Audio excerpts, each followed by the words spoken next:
You are listening to KC Sports Network, proudly presented by Emprise Bank, your partner in possible. Another episode of the KCSN Draft Show. Thanks, everybody, for listening. Please hit that like button. Please hit that subscribe button. Really excited today. We're going to be talking about linebackers with my buddies. First, the East-West Shrine Bowl director, Eric Galko. Eric, how we feeling, buddy? We're feeling good, man. Post-combine, we're at the final stage of the draft process, man, so we're fired up. Matthew Lane, what's good? Oh, we're out here living as Chiefs fans, buddy. We got no left tackle, no right tackle. We don't know no defensive end. So it's a good time to be talking about the NFL draft right now as a Chiefs fan. And naturally, we're going to talk about the position that they have a glaring need at linebacker. Start somewhere. We talked about maybe switching to tackle this week, but there's plenty of process left here. Let's just kind of let it play out a little bit longer before we get to tackle. But we're going to talk about the linebacker position today. And look, I could see the Chiefs taking a linebacker at some point in this draft. They've got plenty of draft capital. I don't think it's out of the realm of possibility that despite, literally, Galko, they've spent, top 100 assets the last 3 drafts. I still could see them going and addressing the linebacker position at some point. It's going to be a position that's one of the more talked about ones in free agency. A lot of guys got cut. Veterans, Eric Kendricks being one of them, right? But a lot of linebackers are in free agency. I think a lot of teams also need linebackers too. So it's going to be a class where I think we're not going to, maybe we'll see a first-round linebacker, depending on what you call a linebacker. Might be just one, and then we'll see what happens on day 2. So it's kind of a good year to not need a linebacker in the major way, but also, still want to take one early in the draft too. So the Chiefs are in a good position here to get a guy that I think would be the 5th or 6th best linebacker. Maybe they're on, late day 2, early day 3 could be a starter in the NFL pretty quickly. Real quick, you said depending on who you classify as a linebacker, we're kind of talking about the off-ball guys today. We're not really talking about those 3-4 guys. But was that a Nolan Smith comment or was that somebody else? Nolan Smith and Will McDonald are the 2 guys I think come up as are they actually going to play linebackers? I'm cool talking about them because I think Will McDonald's an awesome football player and we can talk about him for sure too. Nolan Smith is I don't care. Maybe he's a Son Reddick as a linebacker edge rusher. Maybe he's a real linebacker. If you want to play that guy and true off ball, I'm cool with that too. But Nolan's pretty special, man. I think I hope that the combine, I wish every year the combine reminds people hey, you know what? When a guy's really freaking good, don't forget about him. Darnell Washington, that guy's a freak. Let's not forget about him. Nolan Smith, don't forget about a guy like that. We forget about these 5-star freak athletes in the combine. It's oh, wait. Anthony Richardson, I had to go off topic here, but I saw that dude throw a 70-yard tight spiral at Manning Passing Academy and did a backflip before the ball landed. And I'm he's going to go top 10. That was back in June. I'm not a seriously, or whatever it's called, right? I'm not predicting the future here, but pretty confident that guy's going to do that. So, it's not that complicated to find these elite athletes. Go Maddie, if you have something you want to jump in there. No, I was just going to say, kind of on that point. Yeah, there's guys that are just athletic enough. And then, we don't get a chance to talk to them, but at least what's nice about the combine, especially is because it's become such a big deal. You get enough clips of these guys in these press conferences. And sometimes you get a good look at who they kind of seem like as people. I'm sure it's different behind closed doors, but you can't listen to the 15 minutes of Nolan Smith, just media interviews and not be okay, that's a guy that at least gets how to be not just a football player, but a professional, and he cares about the right things, but he knows what to take seriously, what to take lighthearted. He just seems like a guy that's going to get it on and off the field. So yeah, play him at linebacker, edge, safety. I don't think I care. He'll find a way to play, I think, in the NFL. And not that a Will McDonald, because we mentioned him, wouldn't or anything like that. I think there's just different levels to some of the freakiness of athletes and type of people you have. And some guys they're just good. Just flat out good. Well, we're going to talk about this linebacker group. We don't have to talk about Nolan Smith. We've kind of classified him still in the edge group anyway, but there are plenty of linebackers we want to discuss. And Galko, you kind of talked about it at the top. We'll see if there's a first round linebacker and all that stuff. Do you think that there's going to be a first round linebacker in this draft? I don't. I've gone to the dark side and did a mock draft post combine the other day, and I was just based off what I've heard and where I heard teams are going to go in the draft. It's I think there's some teams right now that are being mocked a certain position, and they're going to go there in free agency. I know that, and they're going to change that right away too. So I got a decent pulse, and I think the lesson getting out of it is that there's quite a bit of teams that would love if there was a special linebacker in this draft to take in round 1, especially in the mid part of round 1 and in the back end. Like, I think there are a lot of teams that would love if there was like the Eagles, for example, at both those spots would like love if there was like an impact, awesome linebacker to just take and solve their issues, but there's not. And that's why I think there'll be a lot of movement in free agency. And then I think a lot of teams will just, when they solve those questions, they'll do that in day 2 of the draft. So to answer your question, no, I don't believe so. But I think there are a couple of guys that I think people should give more consideration to because I think there's more top end talent at linebacker than people appreciate as of right now, especially when you get to like the 20s. Once those like first round picks and first round talents finish up about the early 20s, right. I think a linebacker, like a couple guys maybe talk about, will be worth a mid to late first round pick, if not an early day 2 one. Well, I'll give you the floor right now because I'm pretty sure we're talking about a same kind of bucket of guys. But who's the best linebacker in this draft for you? One guy I think it's talked about not nearly enough is Jack Campbell. I think Jack's a really athletic, toolsy, can play really all 3 linebacker spots based on if you run a 4-3 team, can play both inside spots. Athletic, rangy. He's a guy like, again, I call it a 5-play evaluation. Like he's a guy a year and a half ago that we're watching Iowa film from somebody else. And I was like, oh, that linebacker, like what's his number? Write him down. Like that's going to be the next Luke Kuechly. And probably because he's, a white linebacker and kind of plays that throwback style. But like, it just felt right away. Like, oh, that guy can, drop into cover 2. He can go on the perimeter. He can blitz a little bit. And I think he's kind of a plug and play starter. I think a couple of these guys are. Drew Sanders, Trent Simpson are kind of more, can do something really, really well. But I think Jack can do a lot of things at a high level. And he's the guy that if I'm a team, and maybe we'll see if that happens in the end, where like, if I'm back in around 1, I'm just like, you know what? Like I'm getting a starter here and a guy I can trust that's healthy, that's athletic, that tested well. Maybe he's the guy too. So he's probably my choice if I had to pick right now, my top linebacker overall. And I think it's part of that's because scheme agnostic, like he's the guy that fits every single defense in the NFL. Well, it's nice to see Campbell. I think if you watch him play, there's always, I think the Iowa linebacker, the white Iowa linebacker, you're going to start questioning athleticism immediately. And then especially when you see him, he's a big guy. He's tall. He's not necessarily long, but he's broad. It's like he's just a big guy that plays linebacker at Iowa. And there's a couple plays where you might see him get a little bit out leveraged by some elite athletes. You're like, he's not going to be athletic enough. He's going to be another Josie Jewell, and we're going to chalk him up to a mid-late day 2 pick, and he'll be okay. But not only is he just really big, but he's a great athlete. He comes out of the combine and he's pretty much like 85th plus percentile across the board and everything besides his 40 time, which was still fine at a 4.65. And then you kind of transition that to how fast and how quickly he reads the field and how correctly he is. Maybe it doesn't matter that he didn't run a 4.4 if he's going to get a step or 2 started before somebody else might, because he actually understands the game and sees what he's doing. So I'm with you. I think I flipped a little bit. He wasn't my top linebacker heading into the combine. I don't want to make wholesale changes based on what I saw, in Indianapolis, but getting that confirmation, I think it just makes it, you feel a lot more comfortable with a guy that I know is going to step on the field on day 1. He's going to know what he's doing. I can play him on all 3 downs. I can probably make him work across every single linebacker spot I have on my team if I need to. It's just, there's such a safety net there. And I don't think the ceiling is low like you might put onto some other guys that you thought, coming out of that school and that program that looked the same as he did. So I'm with you. I get the Jack Campbell he would probably be the guy I would guess is the first linebacker off the board right now. The other guys, we mentioned Trenton Simpson. I know Drew Sanders for a while had some people talking about him. So I think that's the pretty clear. Too. Yeah, that's your top group of guys, right? And I'm not sure that Campbell's not the guy that I definitely has the highest floor. His ceiling might not be that far behind the other 2 now, though. So you might as well take him first. And I think that's a very important distinction there too. Is because of the 3 that we're talking about here, and that's Drew Sanders out of Arkansas, Trenton Simpson out of Clemson, and then Jack Campbell out of Iowa. I think Jack Campbell's tape might be the best of any linebacker the entire class. It's just that there was just wanting better confirmation on the athletic profile, some concerns about, the projection with the athleticism was what it was for me, because I think instinctually he's outstanding.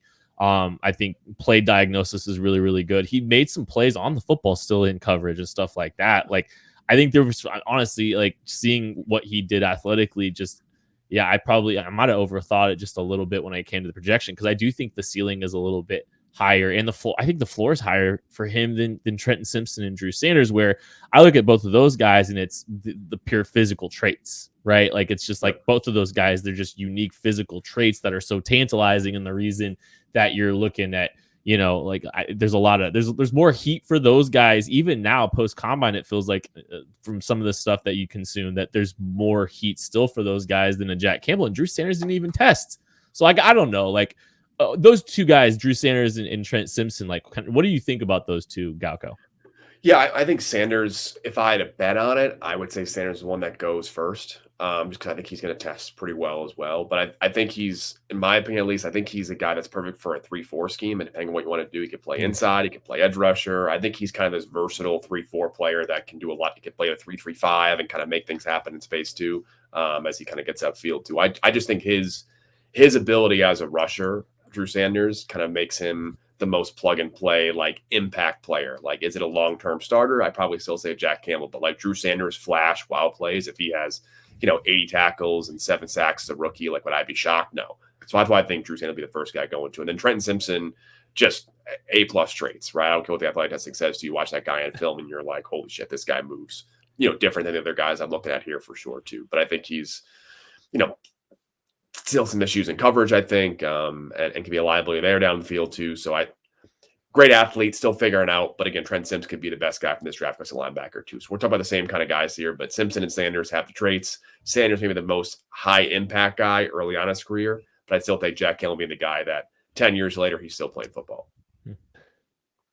Yeah, I agree with that. Trenton Simpson's one that I'm intrigued to see how that just kind of works to the NFL level, because I do think Drew Sanders has the least amount of experience of these guys playing like a true off-ball position coming, Right. the transferring out of Alabama where he's playing on the edge. But I think you start to see him as the year went on, he's figuring it out. Like, he's a good football player. He knows how to play football. Maybe he's still figuring out like how exactly he's going to read out a run play. What keys is he paying attention to on a specific play? Where is he trying to fit? But you start to see the pieces falling together, and it's just stuff that comes with more experience. Whereas with Simpson, you do have, at least I have a few more questions just about, okay, you've been doing this for a while now, and every time not every time, but like the more you play in the box, I'm still not sure that you're progressing through at the same rate that I would like to see my inside linebacker. I think he's a little still reactionary for as much experience as he has. And not that can't get better at the NFL, but we've seen a few linebackers throughout the years that are super athletes that just take a while to get it, or they get to the NFL and you just essentially have to use them in a very specific role to maximize their athleticism. That doesn't mean they won't be great players.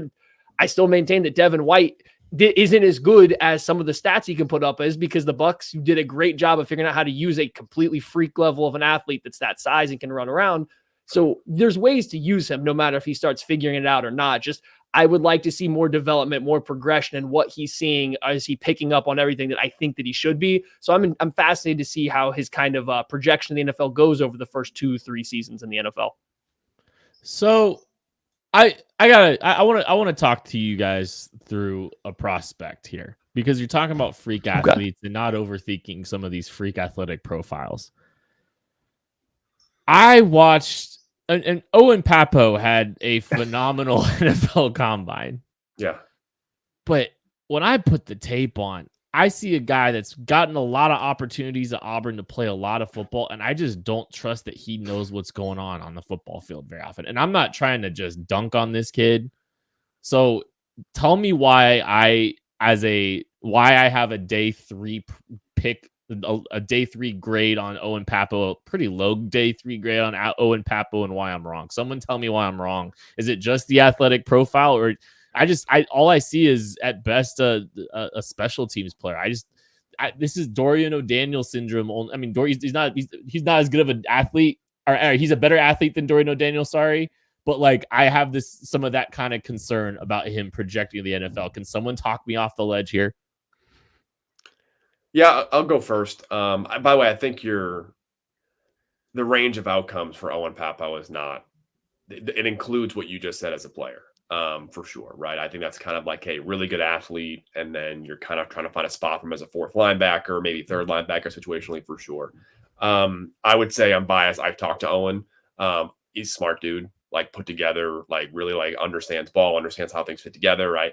I was surprised he didn't play in Shrine Bowl or any All-Star game.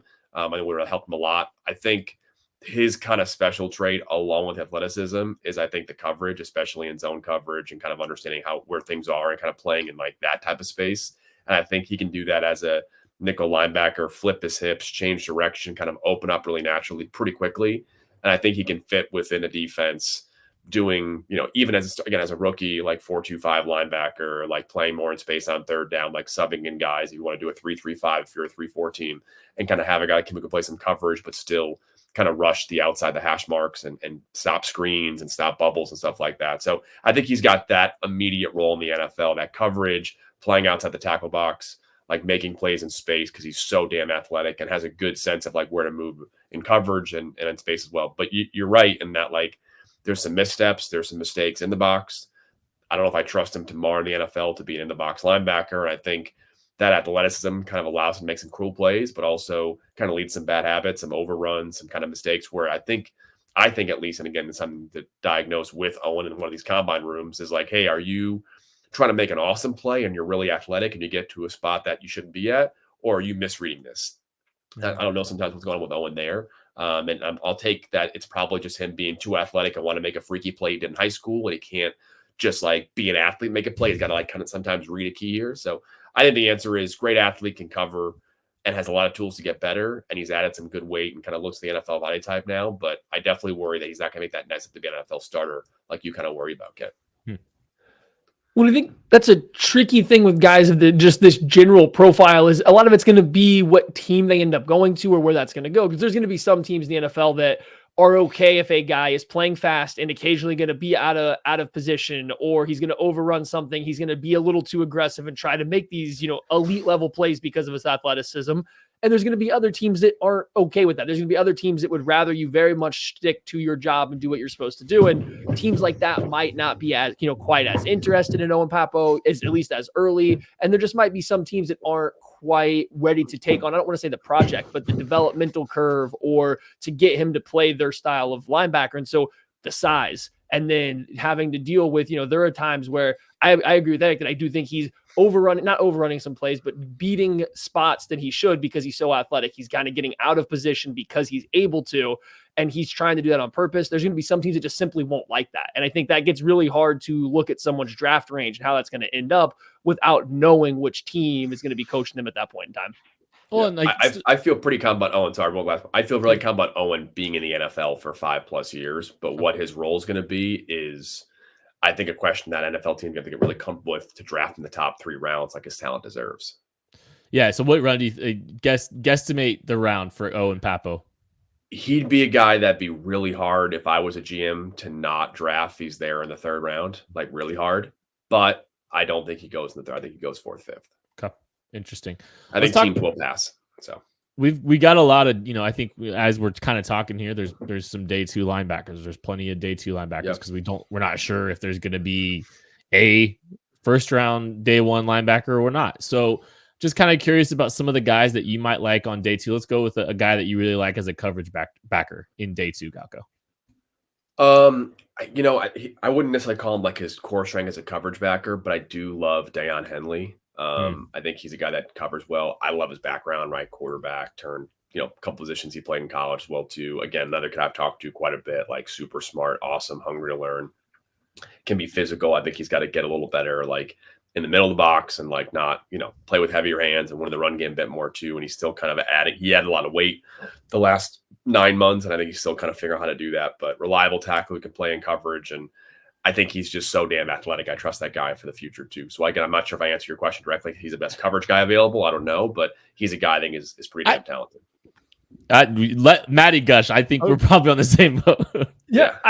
I like him in coverage. I think, with the quarterback background, he played a little bit of, was it wide receiver at Nevada? So I think there's a general understanding of like just space on the field. He understands where route concepts and are trying to go to, where they're trying to attack him. And it seems like he gets, okay, we're in this specific coverage. I'm in this role. This is where a route that's going to attack me should be coming from and where it is. I feel like he has a really good feel for little stuff like that. And obviously don't want to make, start comparisons like this, but it's just like, I see him and I know he's a little undersized. There's still some work to do in the box, but you start with think, okay, is he going to be a Matt Milano type of linebacker if he can continue to develop and get everything down? Because he's still newer to the linebacker position, but like that little bit undersized, good athlete guy that just seems to understand the space on the field and how offenses are trying to manipulate it. So yeah, I think it's a great choice. I love Dan Henley. I'm not huge on the Chiefs drafting a linebacker in round 2 again for like the 8th year in a row. But if there was one guy that I feel pretty good about doing it, it would be him, just because I think if they don't bring Willie Gay back in the future, or even if they keep him for a while, I do think Henley brings something that the rest of the Chiefs linebackers don't have a great feel for. And that's just, I feel like he understands how to cover and where he's supposed to be. So he's the guy I would agree with there as well. Yeah, I'm with you there too. And I mean, I do agree, like, this might even be verbatim. Like, I think the closer he gets to the ball, the more inconsistent he gets a little bit. Like, I think operating from the box is a little bit still foreign to him, and understanding what he's keying on and all that kind of stuff. But there's so many fun plays, from an overhang too, that are just so intriguing. And he's so comfortable and confident in space. He's comfortable dropping in coverage, all that stuff. I really, really like him. I'm glad you brought him up. Kind of just feels like this is a weird group of outliers. There's a lot of linebackers under 6 feet. There's a lot of linebackers that are kind of under 230 pounds. So you're looking at some guys that are a little bit on the lighter side or the shorter side here. And I just talking through a couple of these, like DeMarvion Overshown's under 230. Ivan Pace is under 6 feet. Aubrey Miller is under 6 feet. Some of these guys are kind of outliers. Like, how do you deal with those projections with those guys, Galko? Like, I know they're all different, but what's the outlook for guys like that? Well, I think it goes back to your Owen pop-out point. I think this is a draft, in terms of where these guys get picked. It's the same kind of draft theory where, like, hey, can you be a starter for us? If you cannot be a starter for us, and by starter, I mean 65% of snaps, right? If you can't play those snaps, then I can't draft you in the top 3 rounds. I just can't do it. And that's where I think the teams kind of come back. It's like, hey, it's really like Owen Papa was a good example. Like, I think he could start. It'd be hard for me to think, like, if he can't start, he's going to be one of the best backups, but that's still a backup. And you want to find 2 to 3, you want to find 2 starters in the top 100 pick, because whatever he wants to do, right? You don't need to hit all 3. If you just on 2 of those guys, and you're, Goody's hit that, the Packers for the last 5 years, and like the defense loaded with first, second round picks starting everywhere, right? So I think if you just hit those first 2, that's why I don't want to take a backup in the top of 3 rounds. And I think for Overshown, I don't think he'll last till round 4, because he is pretty talented in space, but like that's a concern you'd have as well. Same thing for Ivan Pace, is like, hey, if he's not starting for you and he's not a guy that could be that outlier who's starting, what is he? Like, I think he's a special teams demon, I think, but you don't want to bet on that. It's a hard bet to make, because there's only 8 guys who are really like unbelievable special teams player in the whole NFL, and the rest of those guys are just guys. So that's where it gets hard to kind of bet on those outliers sometimes, because if a guy can't start for you, and I think Ivan Pace could, I think Overshown could. I think a guy like Charlie Thomas of Georgia Tech, and they're like undersized guy that was tested really well at the combine, former Shrine Bowl guy. But I think teams are like, hey, can that guy start for us? And some teams have said good enough in coverage, athletic, he's adding weight, he's up to 220 now in training, like that's enough for us. So I think it's a question of like, hey, if he's not a starter, those guys really start at the 4th round and you work your way down from there. And so this whole draft, not even just the linebacker position, but I think the whole draft is kind of an outlierish draft. Like, you look at some of the top guys at a lot of positions, it's just a lot of guys that don't fit the norms for the NFL. And so we're sitting here looking at the linebacker position, and some people are going to have different opinions on how important or vital that grouping is. But I think you kind of nailed it. Is the guy a 3-down starter? Is he going to be able to start in a specific role, or is he going to have a rotational role for your team? Like, what are they going to do? And so that's when I start looking through the first, 5, 6 guys we talked about here. I think you would anticipate being able to get on the field for all 3 downs. After that, just what role are some of these guys going to partake in? Can you find a specific rationale or a specific reason to use them in an area? So like somebody like Dorian Williams out of Tulane, I like the length, a good space player. He's got just under 35-inch arms. So I think it's like the 90th percentile. And that's not a huge deal for linebackers, but then I watch the Colts play, and every single player on that team that plays in space has these vines for arms. And it just seems to matter when you're going to have everybody playing a lot of zone coverage with these long arms and just being able to get in the way. So it's going to be so many team specific fits, and these guys that are going to fill, I think, specific roles. Once you get out of the top 50, top 75 picks, it's going to be a lot of guys drafted for a specific team in a specific spot.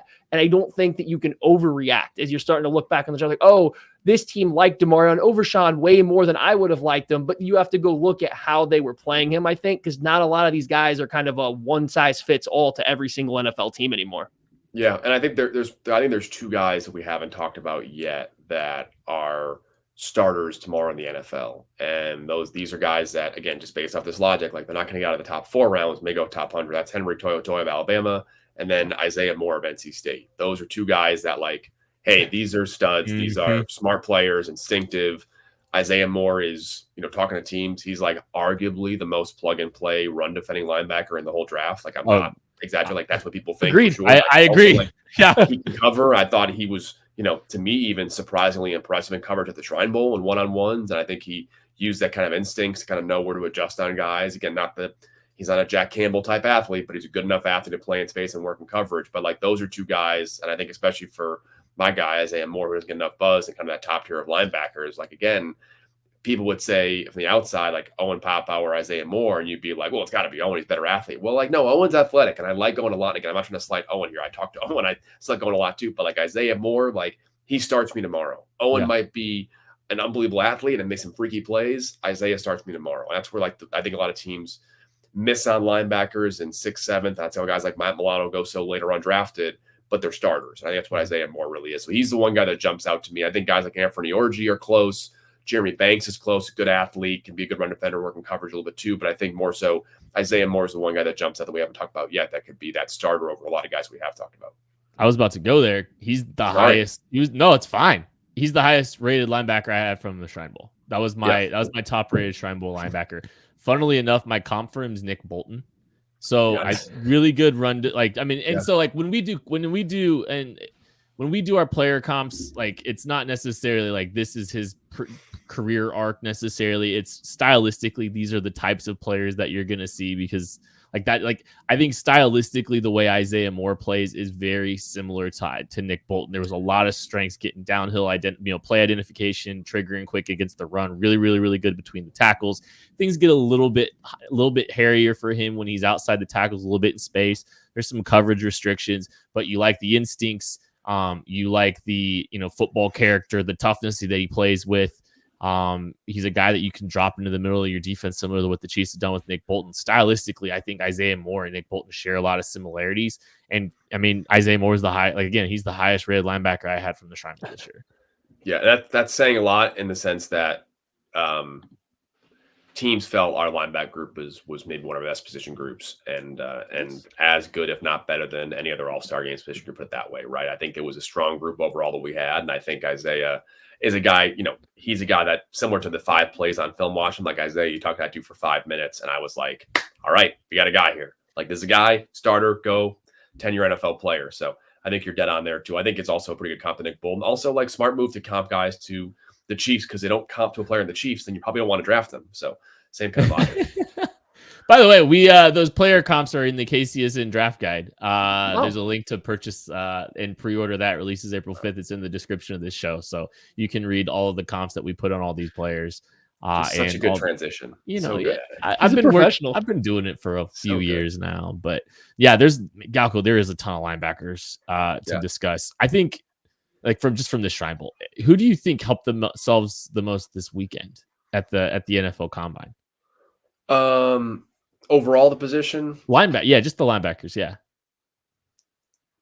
I'd probably say I'm going to pick a Shrine Bowl guy. Sorry to be selfish. No, that's what I meant. Shrine Bowl, just a Shrine Bowl guy. I think Anthony Orji because I think he was more athletic than I thought, than a lot of people thought too, and I think he is a 2-down linebacker for a lot of teams, and I think being as athletic as he was, again, that kind of says like, all right, if you're a 2-down linebacker, you can't take in the top 3 rounds. And I'm not saying Orji's going to go in the top 3 rounds now, but like it opens the door to be that early day 3 pick, that guy that teams can say, you know what, he might be a 3rd, 4th round guy that can start for us in the NFL early on too. So I thought he was one of the biggest winners. And then Yasir Abdullah, who was, I get a chance to see Abdullah in season twice, and you just go up to him for a second, and you're like, who the hell is that dude? Like just jacked up her body, former safety, turned linebacker, played edge rusher. I think a lot of teams liked him at linebacker. I know one team that still has, a mid-round grade on him as an edge rusher because they don't care about size as much out there. So I think he's another guy, high character, smart, workout warrior. Him having a great combine was not surprising, but I think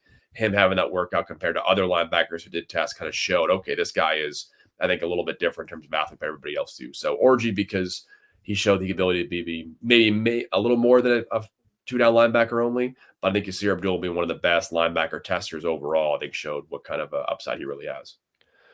Well, and another guy from the Shrine that I thought had a pretty good combine was Shaka Hayward out of Duke. And just because he's a big guy, again, I know he only weighed in at 235 pounds. I was kind of surprised by that too. Because he was heavier at the Shrine Bowl, wasn't he? He's trying to slide down a little bit, to be more. Yeah, because I just remember seeing him down there, and he looked huge compared to everybody else. Like, he still looked big, especially in this linebacker class too. He's still very big, but then he came out and ran a 4.35. Like, he was moving. So it's a 90th percentile 40 time. That doesn't mean everything, but here's a guy that I do think profiles very safely right away as a downhill kind of thumping strong side linebacker. He's got the size, he's got the length. Now you're seeing this, he can carry some explosion, has some speed trying to come down. 4.53, by the way? I meant 4.25, Kent. Let it go. Oh, Kent. sorry, my bad. Yeah, no, 4.25. Come on, Kent. 4.53. But yeah, he's a guy that can get down.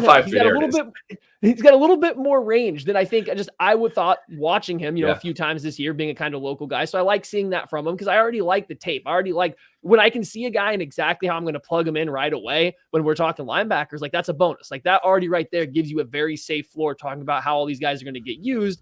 And then now all of a sudden you see there's a little bit more of an athletic ceiling than you thought. Or even if there's not, he can run fast, and the 10 split's good. There's decent jumps and there's explosions. So just all of a sudden you now have a dynamic downhill linebacker. And I think that's good to see. He's got length, he's got size. So yeah, he's another guy that I thought came over from the Shrine Bowl and had a really good combine, but you're starting to see a lot of these guys' names are kind of creeping up these linebacker ranks, I think, as we get closer and closer to the draft. I want to go back to Anthony Orji really quick. Yeah. Because it feels like, as a coverage player just starting in Vegas, I think he had a good week in coverage at the Shrine Bowl too. And then you take that into consideration, but you also take into consideration, like, he was a special teams player through his entire career there. Like, those, like, I feel like he's just checking a lot of boxes. Like, I know what you're saying from a starter's perspective, but at the same time, it's like, the body of work and what he's shown willing to do and what he's shown able to do there, like, he's getting drafted. He's getting drafted for sure, and he'll be on a roster next year for sure. And that's what I mean. That the testing being in 4.53, we're so numb. Like 4.5s is bad now. It's bad. Oh, you did a terrible job. It's super fast for a linebacker who's 230 plus. But I think to your point, like athleticism, coverage, he's kind of opening up his range of outcomes, what he could be in the NFL by those two things for sure. Orji had a pick in. I think he had at least one pick in the Shrine Bowl practices, if I'm remembering correctly. Yep. Everybody called in Jalen Graham because they both wore the same number and had the same color helmet. Yep. Jalen Graham at one point was like, I don't know why everybody keeps congratulating me on the interception. I didn't have one. The other two Shrine Bowl guys that didn't go to the combine that I think will have, if they were at the combine, would have close to Owen Papau's workout, and they have pro days coming up. One is Mo Diabate of Utah, who's got Micah Parsons level highlights that I posted a couple times on Twitter now too. But my director of college scouting, Shane Coughlin, has a clip, and it's like, that looks like college Micah Parsons. So he's going to test again, like low 4.4s, like low 4.4s. I believe it. Same 100%. Testing across the board. And then a guy you may not expect to have similar numbers, and I've seen it and I verified it from his trainer, because I was like, you got to be lying to me right now. Ben Van Sumer in Michigan State, like, his numbers are hilarious. Like, again, he's at a spot now where like his goals would be at the best of any linebacker at the combine. So those are two guys that were not common invites that I think will have really impressive pro days. And like, if you haven't watched some of them yet, like, I know you guys with the Shrine Bowl, but like, get a second eyes on them too, because I think both those guys are getting picked. I think both those guys would have been risers, all combine team guys at the combine this year. So I actually put a round 4 on Mo Diabate. Yeah, I like him. I think he's you are correct. He's just an interesting athletic profile. And like the splash plays are, they're there for sure. So I have a round 4 on Mo Diabate actually. So I'm pretty interested in him. Don't sleep on my guy Van Sumer. I'm telling you, wait the pro day workouts. Like, I'll probably post him on Twitter first, because I'll get him from a scout there. But like, I'm expecting something pretty crazy based off he's a super humble kid, and like the numbers he told me, I was like, he's like, yeah, I might run a 4.39. We'll see. I don't know. I'm going to be low 4.4s. I'm like, we'll see. But I'll believe when I see it too. But again, it could be two guys that'll be freaky testers in the pro day circuit, which is still really important for NFL scouts and GMs. One more for you real quick. Jaden Woodby, what's the outlook for him? Another kind of undersized guy there too. So what do you think? Yeah, he played safety in college, and he was kind of a safety in the box linebacker. And I thought, and one of the reasons we invited him and kind of trusted our eval is because I watched all of his snaps in season that were basically in the box safety. And I think his ability to kind of play close to or at line of scrimmage coverage on a tight end, work in the box, still a work in progress, but he kind of shed a little bit. He has the instincts too. So I think he's got to continue to show NFL teams that he can cover, has the twitch to work in the run game and in short area coverage at linebacker. So I think he's still going to be a guy that's work in progress a little bit there for NFL teams, but outstanding athlete, special teams ace, team captain, transferred and was a team captain at both Florida State and then came to BC, team captain again there for 2 years. So like a guy like Orji, like he's going to get picked. I know that. I think up NFL teams to say, hey, is this guy going to be a linebacker or not too? But he'll have an important workout as well too, because teams are expecting him a little bit to be an above average tester, which is unfortunate because now he has to be that and a little bit more too. But I think he's a guy that teams will be watching closely at the BC Pro Day, along with a guy named Zay Flowers. So benefit of Woodbay is that he'll have 32 GMs at his pro day watching Zay Flowers. He'll have every chance to impress. So, right. One more guy I just want to talk about before we go out of here. Different kind of linebacker, Noah Sewell. So, it's kind of a guy I think over the past couple of years has taken, I don't want to say like a fall because you never know where someone actually is, but Penei Sewell's brother coming into Oregon and his freshman year, he's got a lot of flash plays. He's this really big linebacker that shows really good speed and so, flashes of athleticism as a freshman that gets everybody excited. And then over the next 2 years, it's just kind of, I don't want to say disappointing, but you start to maybe poke holes. You get more time with these guys. You start to be able to poke holes in their game. And now we get to this point to where it sounds like he's a complete afterthought in this linebacker group. And is this a situation where we've poked too many holes in this prospect because we've seen him too long and had such high expectations to start? Or do we think there are going to be a few limitations or hurdles that he's going to have kind of transitioning up to the next level and teams are going to struggle to find exactly how they want to get him on the field for as many snaps as that would make sense?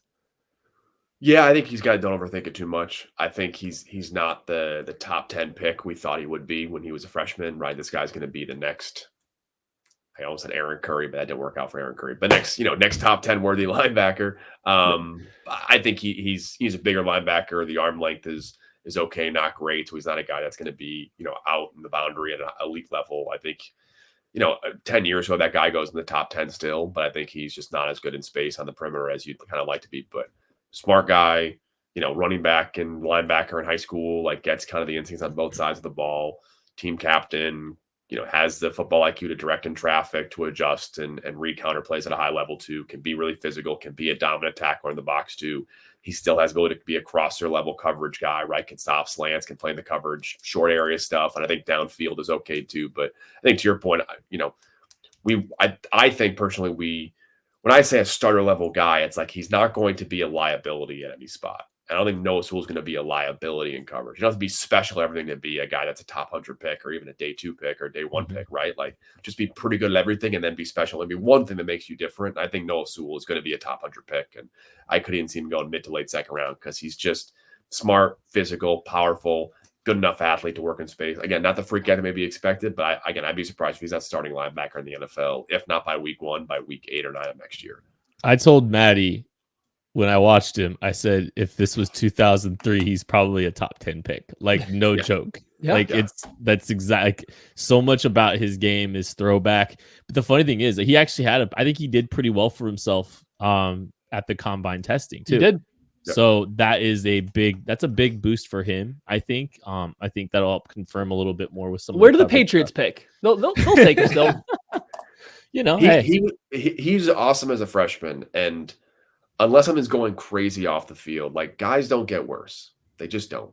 So hey, when we saw like Darnell, I mentioned at the top, right? Darnell Washington, like these guys are freaks. We knew it as soon as you see them, or they were 5-star guys. Like they haven't changed. I think Noah Sewell is that same kind of guy. So again, if he's the first linebacker drafted, would I be floored, shocked? No, I'd be surprised. I wouldn't bet on it, but I wouldn't be shocked either. That's how I think he's just complete. You got one couple anyways. Complete, special, 3-year starter, physical. You're not going to screw up by taking him. You're not going to make a huge mistake by taking Noah Sewell at any point. Maybe he won't be the most high upside guy.